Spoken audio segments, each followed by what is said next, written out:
Now I'd like to welcome to the show Stephanie Smith, President and CEO of the Alabama Policy Institute. Welcome to Free the Economy, Stephanie. Thank you. Thank you so much for the opportunity.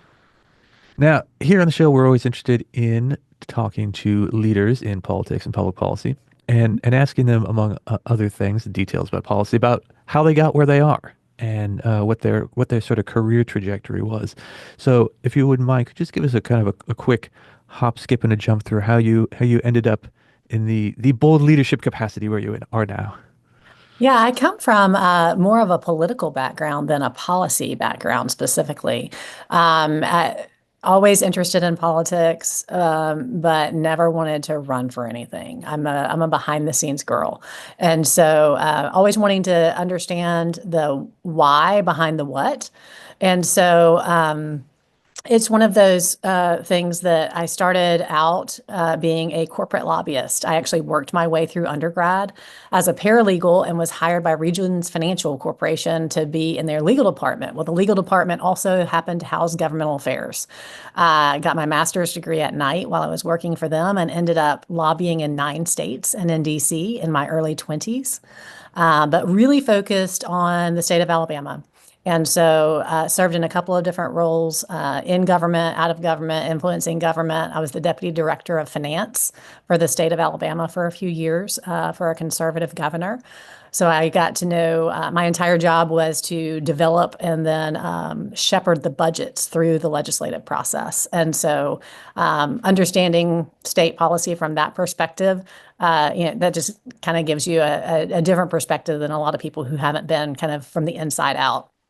Um, I have 7 children, 2 girls and 5 boys, and so I took some time to have and raise children. But I also, at the same time, was operating my own organization called the Thatcher Coalition, and the idea was a grassroots question. So there are a lot of people who have a lot of opinions about politics, but not a lot of people who know how to influence legislators or legislation.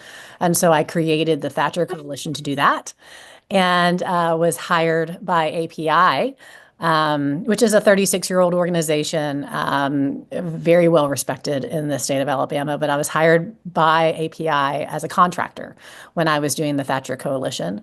And just worked very well with the staff. And when the CEO at the time decided that he was finished with his work at API, he called me and asked me to take over. And that was 2 years ago. So here I am. All right, the rest is history. That's great. That's a great journey. So on to the big news. There's a lot going on in DC right now, of course, government reform wise, with the Right. Department of Government Efficiency, or DOGE team led by Elon Right. Musk. And so they're, of course, making headlines every day, making lots of budget policy proposals and changes. And I noticed that at the end of last year, API had announcement that in Alabama you have your own version, the AL Doge. What does that mean to have a Doge kind of team or attitude or plan at the state level? Yeah, so I met with Vivek Ramaswamy last September, and when he was, involved, and it hadn't even been launched yet, the Doge team. And so when all of that started to develop, firstly, I mean, as a free market, limited government advocate for decades, it's one of those things like, oh wow, there are people in DC actually speaking our language now, and so that was fun to see. But also, it was one of those things I, just kind of was reflecting on because we're very state centric and trying to figure out how to impact our state. And a lot of times people don't pay attention to what's happening in the states. All the national media is focused on DC. A lot of state media, frankly, is even focused on DC. And people, could name the Speaker of the House for the United States, but not the Speaker of the House for their own state. And Mm. so this is one of those circumstances where it was just immediately apparent to me 2 things. One is that The Alabama Policy Institute was DOGE before DOGE was cool, Mhm. and advocating for those principles and understanding budgets and deregulation and limiting government and all of those things that Elon Musk and Vivek Ramaswamy are now kind of, making sexy. We've been talking about those things for 30 years.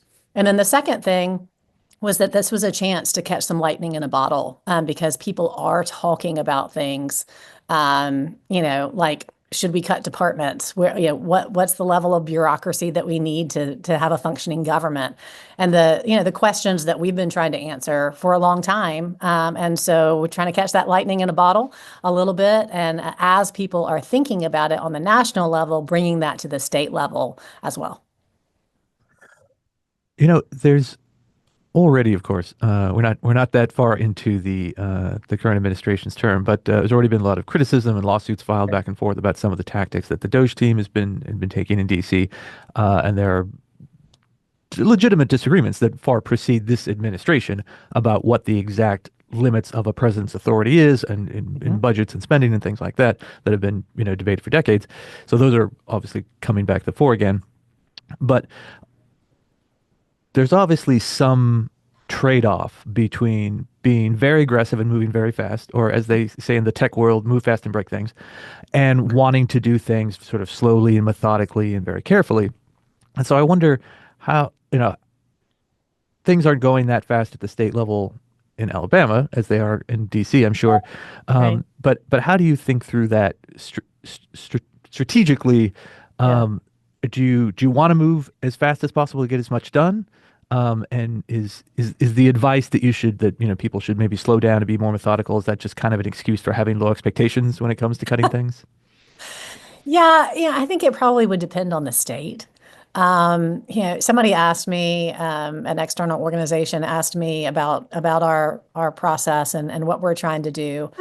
And ours is slower. It's more methodical. It's more of shining a spotlight on the problems, than it is going in with a wrecking ball. But part of that, frankly, is the opportunity that it has presented itself to the Trump administration, the opposition to the first Trump administration from career bureaucrats, and I feel like a lot of that is a lot of this is a response to that.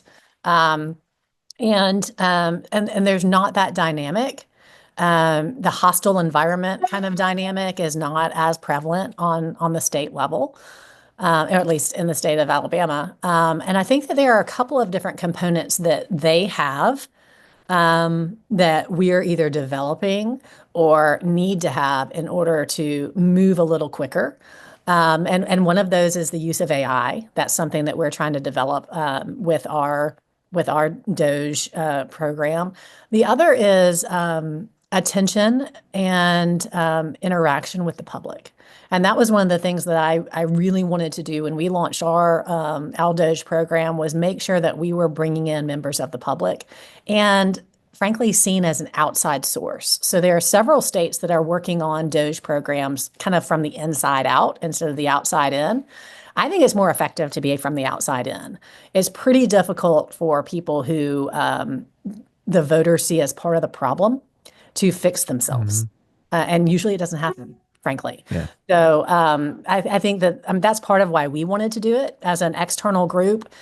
We can point out the problems. We can objectively look at the budgets and see, and the regulations and the processes, and see, and make comparisons to other states and what's done well in other places, instead of having the turf wars that an internal kind of function would have.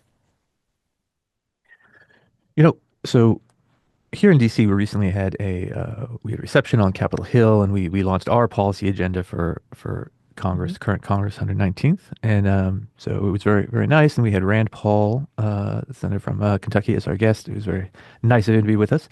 And when he was talking, he was delivering some remarks there, and said that one of his goals, sort of big picture goals, is to not just cut spending per se, but to move decision making from the federal level down to the state level on as Right. many policy issues as possible. And he said, well, one of the advantages of that, and there are potentially many, uh, is that state governments are generally more fiscally responsible, both Mhm. because they're sort of closer to the taxpayers, but also because they don't have the ability, like the federal government, to sort of just County print more deficit. money and Yep. deficit spend Yep. for the end of time. So imagining that that Rand Paul is the leading edge of a new trend, and we're actually going to get more decisions devolved down to the states.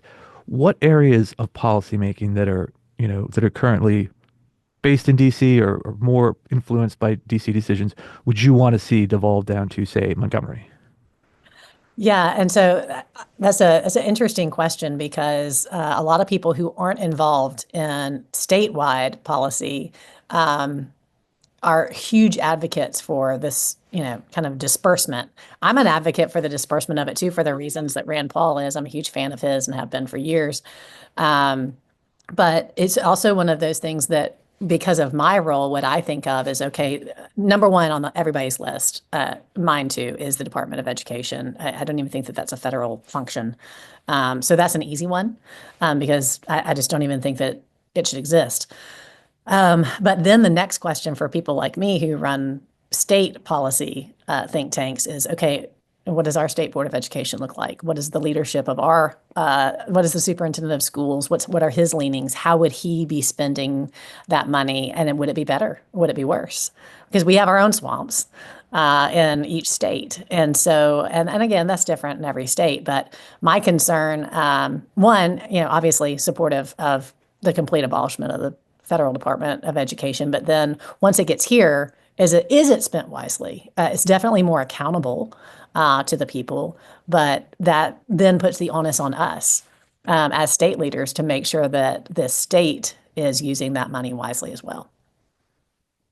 Well, of course, there's also the obvious question about whether if we, for example, if we disestablished, got rid of the Federal Department of Education, would the money that is dispensed to the states in grants still just flow to the states, or would it just disappear? Right. Right. And you know, Senator Paul also in that same conversation was talking about Medicaid, one of these big, it's a big part of the federal government. It's a big part of the function of government in general currently, and it's shared between the federal government and the states. It's implementation, but the funding of it is very lopsided, where the feds are generally providing most of the money. And he said, well, you could enact more fiscal discipline by just saying instead of 90-10, it's going to be split 50-50, right? Right. And so that's an easy thing to say, sort of to throw out theoretically. But if you went to a state, as you know better than I do, if you went to a state budget committee chairman and said, oh, by the way, the Medicaid reimbursement ratio just changed and it's now 50-50, well, that Right. would that would be a crisis, right? It would literally bankrupt the state of Alabama. That's part of why we're a non-expansion state. So we're one of the few that have hung on and not expanded Medicaid. That's actually been our argument for years, which is we don't control the federal government, and so we don't control those rates. I usually describe it to people as a balloon loan with a lender who doesn't like you, Mm. because you don't know what you're signing up for, but you're holding the bag at the end. And so this is one of those times when we're getting to kind of blanket the state and say, "Hey, we told you so." Aren't we glad that we didn't sign up for this and we're managing it ourselves? So. Yeah, it's an interesting question on the what things would you send to the states. I have a hard time thinking of things that wouldn't do better in the states than things that do better, in the Beltway. Part of that's my bias, frankly, of being out in the hinterlands. But I also think that, just kind of that groupthink that happens in DC. It happens in states, but it's much less so. And so you don't have the lobbyist class that you have in DC. You don't have the corporate class that you have there, and it's more of a diversity of opinion. If you're sending different states and agencies, out to where the real people live. Hmm. And Another aspect of this I think is interesting. The DOGE model emphasizes, the E, which is efficiency, and of course we have almost every presidential administration in modern times has had some kind of committee or project that was Sure. taken more or less seriously about how, yes, we're committed to government efficiency and reforming expenditures and things like that. Um, but I think, there's a lively kind of discussion in among advocates of smaller government that if whether efficiency is even the right word to use or the right overall goal, because there's certainly some cases where we want government to be more efficient, right? If the VA is sending out veterans benefits, we want those to be processed efficiently and quickly. We want people Sure. who uh, you know earned earn things to get what they've earned. But surely there's other things that the government's doing that maybe are better not, it's better off not being done at all, right? So Right. if there's an agency out there that's violating our constitutional rights, we don't want that to be more efficient. We want that to stop entirely. That's right. That's Um, right. and so, the question is, how do you look at this sort of, we're in kind of a pivot point, I think, in terms of government reform, which there's so much energy at the federal level at this moment. Like you said, we're sort of capturing lightning in a bottle at this moment. Uh, Mhm. how much of what needs to be done, big picture, is about efficiency gains and being smarter, and how much of it is just doing less and getting rid of stuff that shouldn't be there? Right. And that's a question that I ask our budget chairs routinely. And sometimes they get tired of me asking that, which is, have we asked the first question first? The first question is this a function of government? Does this need to be a function of government? That has to be the first hurdle before we even start talking about how much money we're going to spend on it or how efficient we can make that spending. So I think your question is the first question, which is, where are the parameters on what we're doing as a government on the federal level and then also on the state level? What are the things that we have to have and that private industry can't do itself, and that the also that nonprofits and ministries can't do themselves? And those are the things that we need to be focused on as government, and the rest of those things should be left to the free market. Now, it's interesting that you talked about when in the sort of federalist world we have, even if you have groupthink in one place, if you have 50 states, then you still Yeah. have, you still have some diversity of opinion. Um, if you look at Alabama's state budget and tax burden and all those things, which I used to for a while I worked at the Tax Foundation. We used to do all these 50 state rankings, and we were Yeah. constantly sort of playing the states off against each other to see Right, right. who how they ranked up.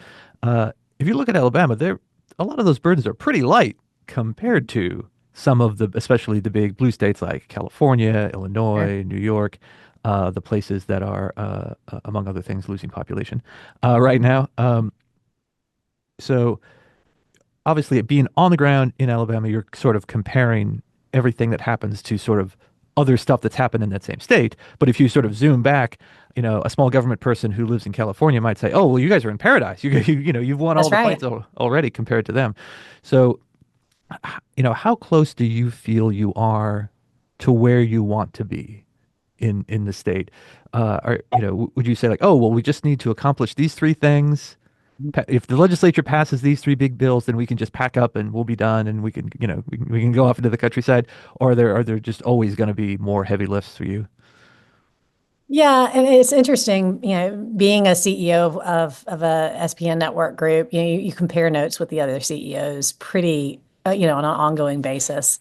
And it's interesting because there's a little bit of a perception of, hey, y'all, you kind of have it easy in the Southeast. You have the Republican supermajorities. You have people who, are limited government advocates. And that's true in one case, in that I think that the electorate really believes in that. But what is not true is that we have a preponderance of conservatives.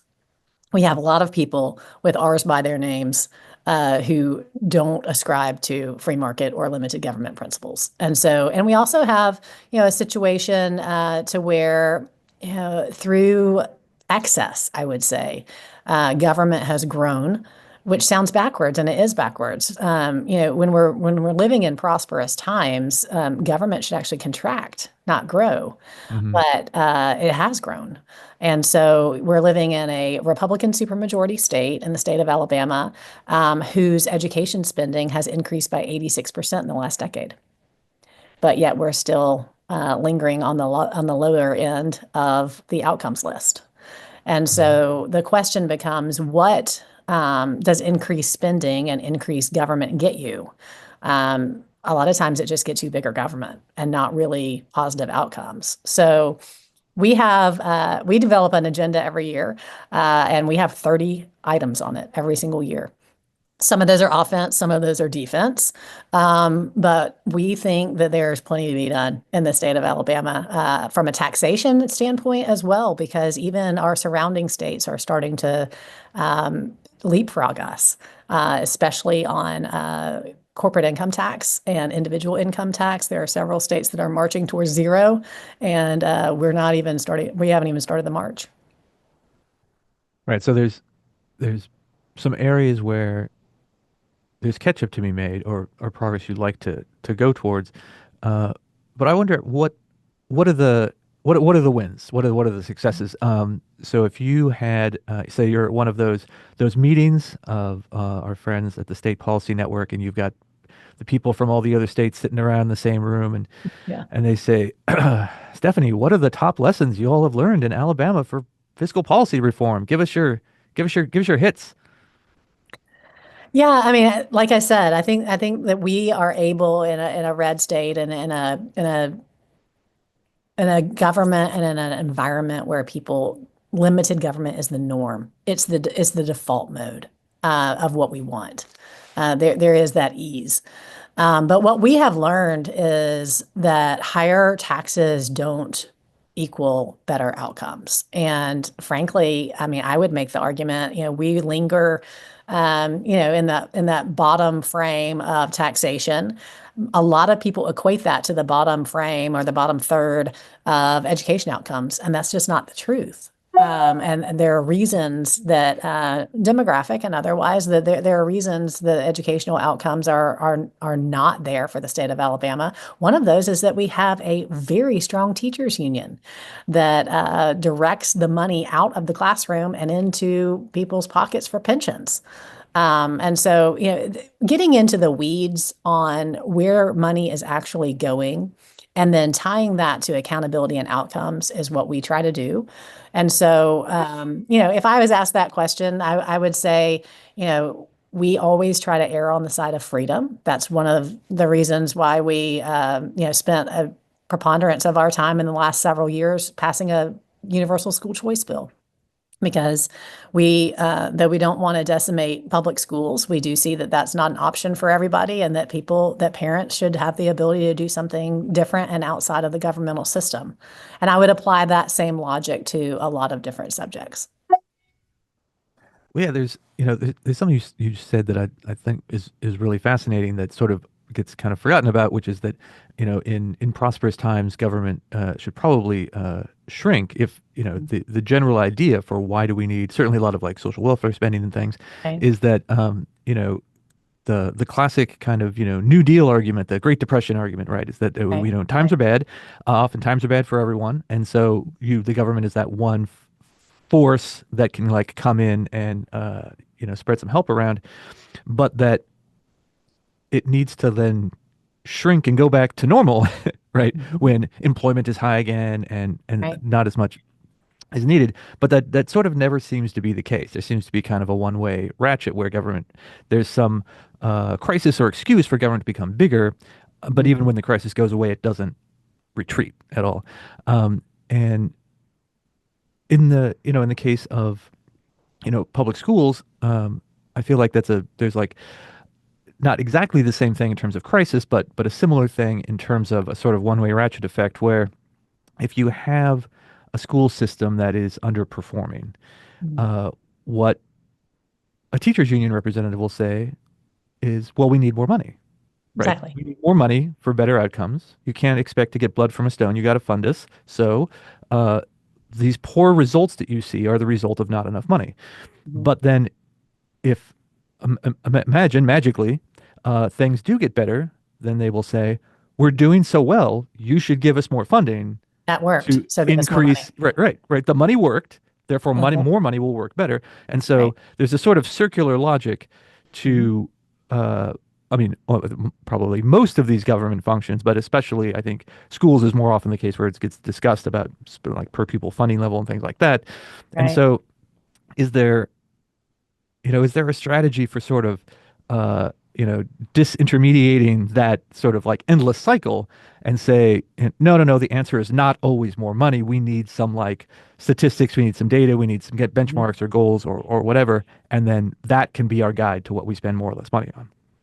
Yeah, and the interesting point on that, especially when it comes to public schools, but it translates to different issues that governments have monopolies over, is that the accountability, that what they really mean by accountability is loosely transparency. And so in the argument for school choice, the teachers union made the argument, well, private schools aren't accountable to anyone. Well, private schools are accountable to the people who are paying the bills. And Hmm. so, if public schools were held accountable in the exact same way, when there was a failing public school, it would be shuttered and everyone would be fired instead Hmm. of making sure they get new facilities, better facilities, and then hiring extra teachers and aides and coaches for their teachers. So putting more, it's good money after bad kind of thing. So that's always an interesting argument to me in a public versus private question. And that comes up all the time in different issues that we deal with, because there'll be people that'll say, well, the government has to do this in order to create a level of accountability, but the market is the real accountability. So, if a private school or a private industry or function closes and shutters its doors because it failed, that's the accountability. Hmm. Well, we're going to keep state policymakers accountable for what they do, and I'm going to hold you accountable for giving us your top goals for the year for the legislative session. Looking forward, like I said, there's a lot of energy and excitement about government efficiency and reform right now. Sure. But if you are standing in front of the state legislators in Alabama right now, and you say like, these are our three goals. What are the big things you want to see done? We would like to see occupational licensing reform in the state. It's a huge impediment in the state of Alabama, especially in a poorer state. We have terrible workforce participation rates. We're either last or second to last perpetually. And we are creating hoops and financial hurdles for people to start their own business and also to participate in the economy. And so, occupational licensing is a huge problem in the state of Alabama. It's actually created this sub-level market of both lobbyists and people who have created their own boards outside of the scope of government, that Hmm. now it's turned into a turf war amongst those folks. So it's more difficult politically than it should be, but it's a freedom issue. Another freedom issue is the certificate of need process. We have a certificate of need process that's very onerous in the state of Alabama. So And then that just involves the ability to open new hospitals and health clinics, right? yes. So it's basically a government function. It's a government board, for lack of a better term, that if you want to add beds, if you want to add any sort of medical facility, and even if you want to add different types of medical um, apparatus, like if you want to have an MRI Hmm. machine, you have to go through this board and basically ask permission to do that. And it's a very expensive process. It's a very long process. And in a rural state like the state of Alabama, it creates real problems because you have a consolidation of services toward the urban centers, but the vast majority of the state is rural. And so we have situations to where people cannot get emergency care, they can't get obstetrics care without driving literally hundreds of miles to deliver a baby and just basic medical services. And so that's negatively impacting our infant mortality rates. It's negatively impacting, a lot of things health related. So occupational licensing, certificate of need board, and then we're also advocating for a state of Alabama RAINS Act. And so that's a regulatory, as you know, but I'm not sure all of your listeners do. It's regulatory reform and making sure that the legislature and the people who are accountable to the people have the ability to curtail and review regulatory action by the bureaucracy. So we assign a dollar figure to that and make sure that regulations aren't just written by unelected people that end up costing taxpayers money and end up costing businesses and individuals time. Yeah, that's an excellent topic to mention because again, when Senator Rand Paul was with us recently, he is the chief sponsor of the RAINS Act in Right. Congress, and so that would require Congress to give an affirmative vote to any new regulation from the executive branch that had a more than $100 million a year Ours impact, is and going to be it's slightly lower than that. yeah, hopefully, but alarmingly, as there have been multiple sponsors in the past. The RAINS Act has been introduced in multiple Congresses, Mhm. and Senator Paul was himself saying that when they first started talking about this, there was only a handful of Right. new regulations a year that were $100 million a year or more. Now there's like 100. Right. Definitely in need of review. Well, Stephanie, that's an excellent list. Ambitious, but rightly so, That's I great. think. Well, And and sometimes you, as you know, I mean, you have to start somewhere, and so there's an education piece, people understanding what in the world you're even talking about. Some of those, especially on the certificate of need, that's a heavy lift and a long fight that we've been in for more than this year, obviously. But it's a freedom issue, and that's exactly where we come back to, which is, as free people who believe in free markets and the ability for people to innovate, being hampered by government regulation is just, it's just not who we are, and it's not who we are as American people, and it's certainly not who we are as Alabamians. all right, well, Stephanie, this was an excellent conversation. I'm inspired by all the exciting stuff happening at the state level. And before we go, where should people find all of API's great work? So we're on all the social media things at alabamapolicy.org is our website, Instagram, YouTube, Facebook, all of those outlets. But our main source of information, we put all of our reports out. We try to make sure that we're speaking directly to the general public on our issues, is at alabamapolicy.org. All right, excellent. Thanks again for being with us. Thank you so much.